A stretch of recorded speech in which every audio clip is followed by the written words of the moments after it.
Welcome back दोस्तों। Discuss करते हैं इंपॉर्टेंट करंट अफेयर्स क्वेश्चन और उनसे जुड़े इंपॉर्टेंट फैक्ट्स को।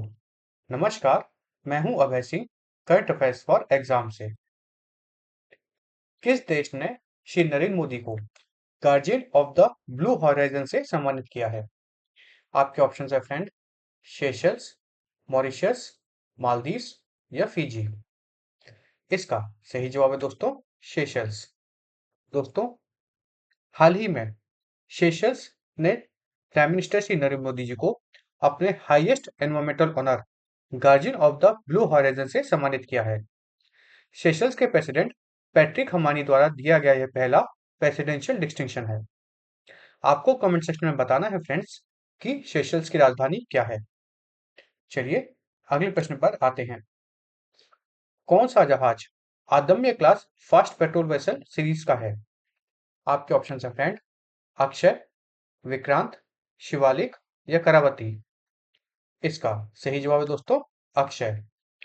अब इस बारे में हम इसलिए पढ़ रहे हैं दोस्तों, क्योंकि गोवा शिपयार्ड लिमिटेड द्वारा निर्मित आईसीजीएस अक्षय को हाल ही में कमीशन किया गया है, जो इंडियन कोस्ट गार्ड की मैरीटाइम कैपेबिलिटीज को मजबूत करेगा। यह देश का फोर्थ अदम्य क्लास फास्ट पेट्रोल वेसल है, जिसमें आत्मनिर्भर भारत के तहत 65% से अधिक स्वदेशी कंटेंट यूज किया गया है। चलिए अगले प्रश्न पर आते हैं। इनमें से किस ऑपरेशन ने डिजिटल अरेस्ट नेटवर्क का निशाना बनाया है? आपके ऑप्शन है फ्रेंड, ऑपरेशन गरुड़, ऑपरेशन चक्र 6, ऑपरेशन त्रिनेत्र या ऑपरेशन संकल्प। इसका सही जवाब है दोस्तों, ऑपरेशन चक्र 6। दोस्तों, हाल ही में सेंट्रल ब्यूरो ऑफ इन्वेस्टिगेशन ने देश भर में चल रहे साइबर फ्रॉड नेटवर्क को ठप करने के लिए ऑपरेशन चक्र 6 लॉन्च किया है। इस ऑपरेशन के तहत 16 राज्यों में 80 से अधिक लोकेशंस पर 60 स्पेशल इन्वेस्टिगेशन टीम ने रेड मारी, जो डिजिटल अरेस्ट के जरिए लोगों का पैसा ठगने वाले गिरोह को टारगेट कर रही थी। चलिए अगले प्रश्न पर आते हैं। वर्ष 2026 का पहला राष्ट्रीय ग्रामीण विकास सम्मेलन किस शहर में आयोजित किया गया था? आपके ऑप्शन है फ्रेंड, नई दिल्ली, मुंबई, जयपुर या लखनऊ। इसका सही जवाब है दोस्तों, नई दिल्ली। दोस्तों, भारत के पहले 2 दिवसीय नेशनल रूरल डेवलपमेंट कॉन्फ्रेंस का आयोजन हाल ही में 28 और 29 जून 2026 को नई दिल्ली में किया गया। Union agriculture minister Shri Shivraj Singh Chouhan ने इस कॉन्फ्रेंस की अध्यक्षता की, जिसका मुख्य उद्देश्य विकसित ग्राम विकसित भारत रखा गया था। चलिए अगले प्रश्न पर आते हैं। इनमें से किस सिस्टम ने भारत के पहले सैटेलाइट आधारित एयरक्राफ्ट लैंडिंग को संभव बनाया है?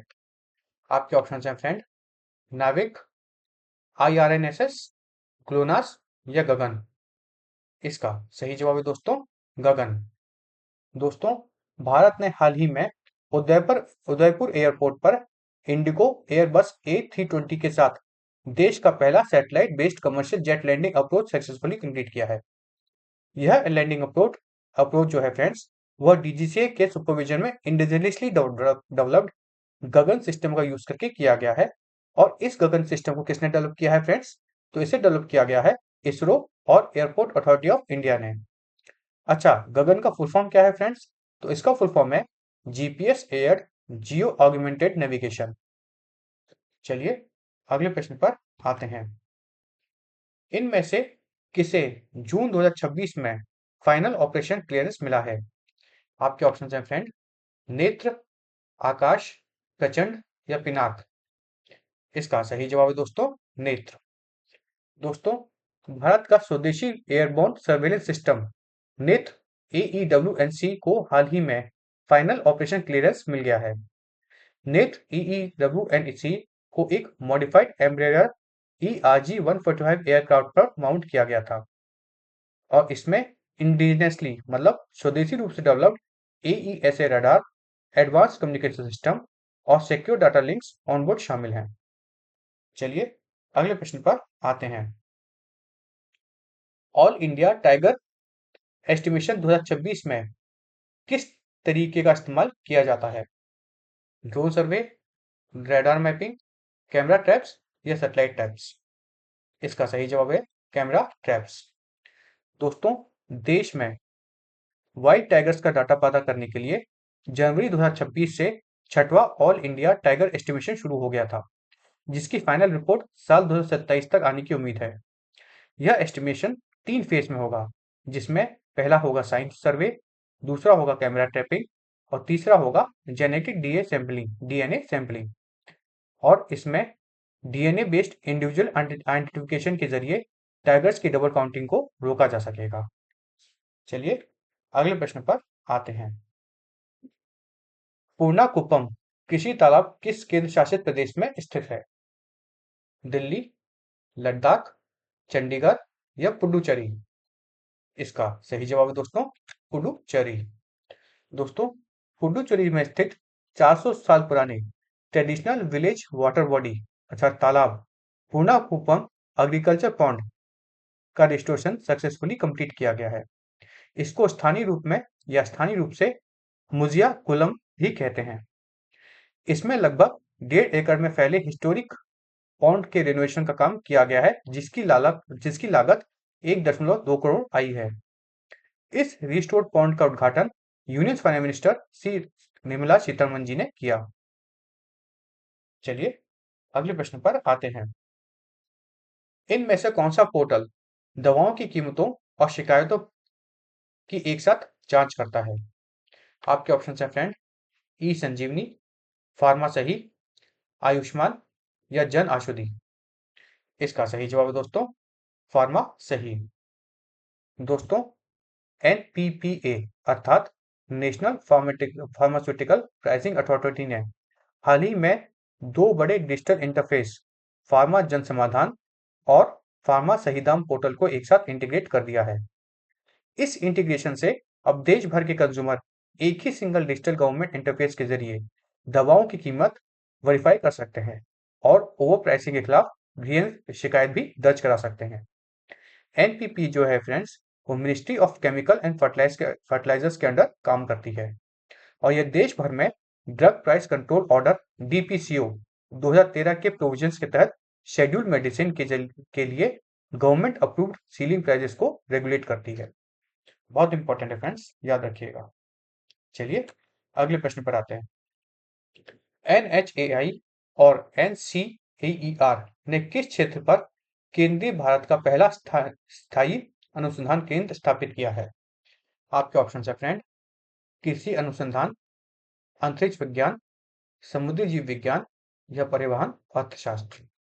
इसका सही जवाब है दोस्तों परिवहन अर्थशास्त्र। दोस्तों, national highway authority of India और national council of applied economic research ने ट्रांसपोर्टेशन, मोबिलिटी और लॉजिस्टिक इकोनॉमिक्स पर रिसर्च के लिए एक एमओयू साइन किया है। इस पार्टनरशिप के तहत बनने वाला यह सेंटर भारत का पहला permanent independent transport economic institution होगा, जिसे होस्ट करने की जिम्मेवारी एनसीएईआर की होगी और एनएचएआई इसे 10 साल तक फाउंडेशनल सपोर्ट देगा। इस सेंटर का मुख्य focus national highway economics, toll policy analysis, fit logistic, road safety intervention, asset monetisation strategies और हाईवे ऑपरेशन में टेक्नोलॉजी एडॉप्शन पर होगा। चलिए अगले प्रश्न पर आते हैं। सेबी मंजूर एआईएफ फ्रेमवर्क में गरुड़ा का मतलब क्या है? Green route, growth route, green channel या ग्रोथ चैनल? इसका सही जवाब है दोस्तों ग्रीन चैनल। दोस्तों, सेबी ने अल्टरनेटिव इन्वेस्टमेंट फंड अर्थात एआईएफ के लॉन्च प्रोसेस को तेज करने के लिए गरुड़ा फ्रेमवर्क को अप्रूवल दिया है। गरुड़ा का फुल फॉर्म है friends green channel AIF roll out upon document acknowledgement. इस नए फ्रेमवर्क के तहत रेगुलर एआई स्कीम्स अब पुराने 30 वर्किंग डेज के बजाय केवल 10 वर्किंग डेज के अंदर लॉन्च की जा सकेंगी। चलिए अगले प्रश्न पर आते हैं। पीएम फैमिली केयर ट्रैकर का मुख्य उद्देश्य एक इंडिकेटेड डिजिटल प्लेटफॉर्म के जरिए इनमें से किन लाभार्थी को निगरानी करना है? किसान, व्यापारी, बच्चे या पर्यटक? इसका सही जवाब है दोस्तों बच्चे। दोस्तों, जनरल हेल्थ, एजुकेशन और सोशल वेलफेयर को डिजिटली ट्रैक करने के लिए हाल ही में गांधीनगर, गुजरात में पीएम फैमिली केयर ट्रैकर का पायलट प्रोजेक्ट लॉन्च किया गया है। याद रखिए फ्रेंड्स, यह एक पायलट प्रोजेक्ट है। यह प्लेटफॉर्म लाइफ साइकिल गवर्नेंस को प्रमोट करते हुए बच्चे के प्रेगनेंसी से लेकर एडोलेसेंस, मतलब जब वो 16 से 18 साल तक की हेल्थ तक की एज अचीव करता है, उस टाइम तक की हेल्थ, न्यूट्रिशन और एजुकेशन को कॉम्प्रिहेंसिवली डिजिटल रिकॉर्ड रखता है। अगर कोई बच्चा वैक्सीनेशन मिस करता है या स्कूल छोड़ता है, तो यह system automatically local officials, legislators और एमपीज को इमीडिएटली करेक्टिव एक्शन के लिए अलर्ट भेजता है।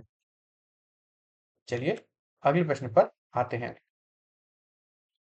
त्रिपुरा सारिंदा किस प्रकार का पारंपरिक वाद्य यंत्र है? यह एक ड्रम है, एक बांसुरी है, एक सरोद है, यह एक स्ट्रिंग है। इसका सही जवाब है दोस्तों, यह एक स्ट्रिंग है। दोस्तों, त्रिपुरा के traditional bowed string musical instrument Sarinda, जिसे स्थानीय रूप से सारिंदा उकरूप भी कहते हैं, को हाल ही में ऑफिशियली जीआई टैग मिला है और इसलिए हम इस बारे में पढ़ रहे हैं। चलिए अब अगले प्रश्न पर आते हैं। अंतर्राष्ट्रीय डे ऑफ पार्लियामेंटरिज्म किस संगठन की स्थापना की याद में मनाया जाता है?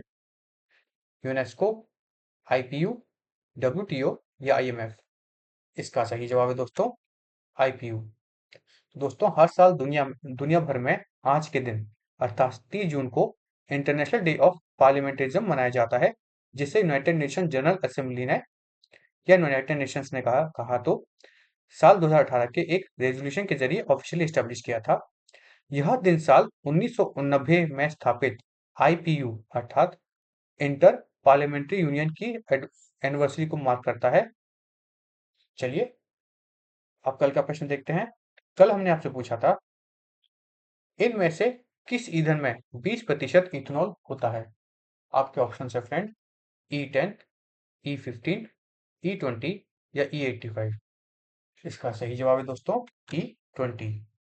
दोस्तों, भारत सरकार ने साल 2023 से देश भर में E20 फ्यूल इंट्रोड्यूस किया था, जिसमें 20% इथेनॉल और 80% पेट्रोल होता है। फ्रेंड्स, इसको रोल आउट करने के बाद देश भर में इंजन फेलियर या और इंश्योरेंस इनवैलिडेशन की अफवाहों का ऑफिशियली गलत बताया गया है। चलिए कल का प्रश्न देखते हैं। कल के लिए प्रश्न देखते हैं। कल के लिए हमारा आपसे प्रश्न है, हाल ही में इनमें से किसने स्मार्ट ग्रिड के मार्गदर्शकों सिद्धांतों को अपनाया है? आपके ऑप्शन है फ्रेंड, एससीओ, ब्रिक्स, G20 या बिम्स्टेक? इसका जवाब आपको कमेंट सेक्शन में देना है फ्रेंड्स। और फ्रेंड्स, अगर आपको आज का सेशन फ्रूटफुल और इन्फॉर्मेटिव लगा तो लाइक शेयर सब्सक्राइब अवश्य कीजिएगा। धन्यवाद। जय हिंद, जय भारत।